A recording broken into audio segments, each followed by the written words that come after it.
Hi everyone, my name is Saida and today I'll be talking about B.F. Skinner's operant conditioning. Just a brief background, John W. Sandrock in our textbook says that behavior and social cognitive theories hold that development can be described in terms of behavior learned through interactions with our surrounding.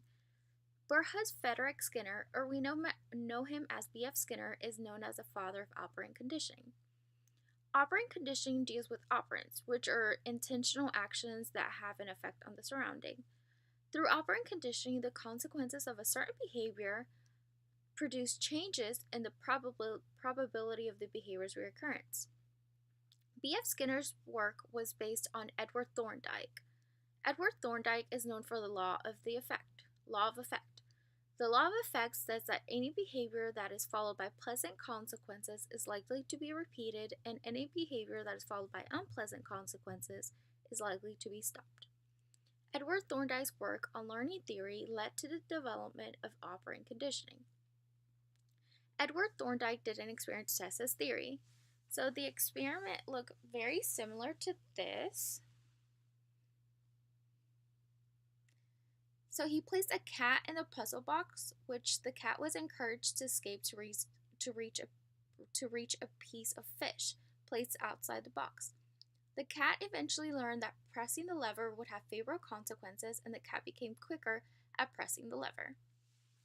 So back to Skinner. Skinner introduced a new term into the law of effect: reinforcement. So reinforcement is any behavior which is reinforced tends to be repeated or strengthened.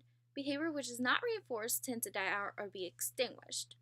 So Skinner studied operant conditioning by doing experiments using animals. He called his experiment Skinner box, similar to Thorndike's puzzle box. B.F. Skinner stated operant conditioning is changing of behavior by the use of reinforcement, which is giving at the desired response.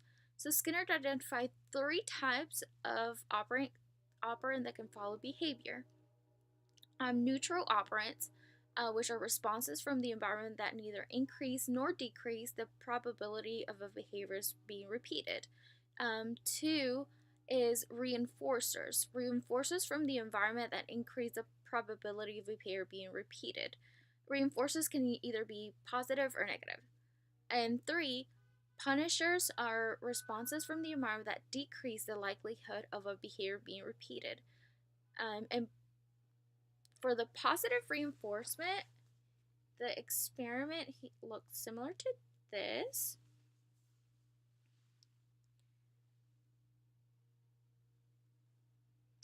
So there was a hungry rat in the box. The box had a lever on the side. As a rat moved, it would knock down the lever, and food pellet would drop into the container next to the lever. The rats eventually learned to go straight to the lever. The consequence of receiving food if the lever was pressed ensured that they would repeat the action again and again. So positive reinforcement is rewarding.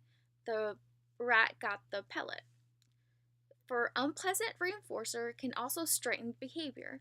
This is known as negative reinforcer because it is the removal of adverse stimulus which is rewarding to the animal or a person. So for the negative reinforcement with Skinner box, he placed a cat, a rat, and the rat was subjected to electrical current which caused discomfort. Once a rat knocked down the lever, the electrical shock would stop. The rats quickly learned to go straight to the lever. The consequence of escaping meant the electrical current would stop. So if they were placed in the box, they would press the lever so the shock would stop. And he also taught the rats to avoid the electrical current by turning off the light just before the electrical current came on. The rats soon learned to press the lever when the light came on because they knew that this would stop the electrical current being switched on. So there are schedules for reinforcement. Behaviorists discovered that different patterns or schedules for reinforcement had different effects on the speed of learning and on extinction. So for continuous reinforcement, is every time. So every time you answer a question, the teacher gives you a candy. And continuous reinforcement, if it's stopped, extension comes very fast. So fixed ratio reinforcement is after a specific number of times. So every fifth time that you answer a question, the teacher will give you a piece of candy. Fixed interval reinforcement is fixed time interval. So after working for 2 weeks, you get a paycheck. Variable ratio reinforcement is unpredictable number of times. So the teacher will give you a piece of candy, could be every 5th time, 10th time, 2nd time, you never know. Variable interval reinforcement is given after an unpredictable amount of time has passed. So you'll get paid, could be tomorrow, could be in 2 weeks, could be a month. So there is a perfect example of operant conditioning in one of the episodes of The Big Bang Theory. It's a short clip. It's Sheldon is trying to shape Jenny by giving her a chocolate every time she says or does something he likes.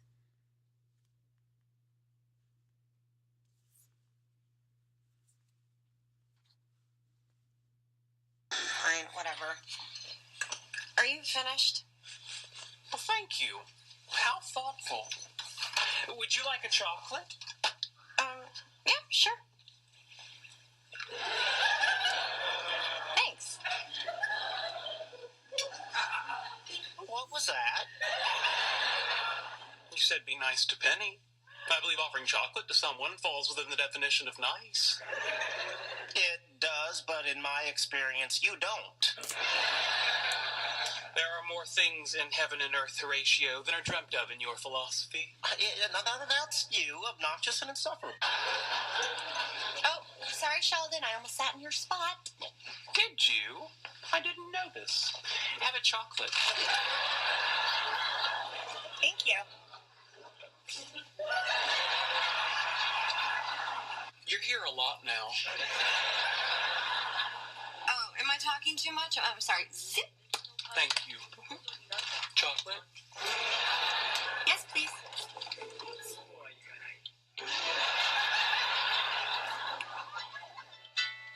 Oh, hey, Kim. Yeah, you know what? Hold on. Let me take this in the hall.